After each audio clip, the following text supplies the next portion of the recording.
Era una discarica negli anni '80, parliamo del Vallonforte di Contrada Fauma in territorio di Porto Empedocle.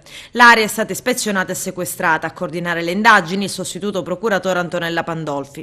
La discarica, ormai dismessa, ricade sotto la responsabilità dell'Iseda, di cui è amministratore delegato Giancarlo Alongi, iscritto nel registro degli indagati al fine di accertare eventuali violazioni ambientali. Nei fatti è stata accertata l'immissione di rifiuti liquidi percolato nel Vallonforte. Ad eseguire i controlli militari della Guardia Costiera di Porto Empedocle, che hanno posto sotto sequestro 2 cisterne seminterrate di stoccaggio temporaneo, 2 pozzetti di raccolta di percolato e 4 contenitori in plastica da 1000 litri ognuno.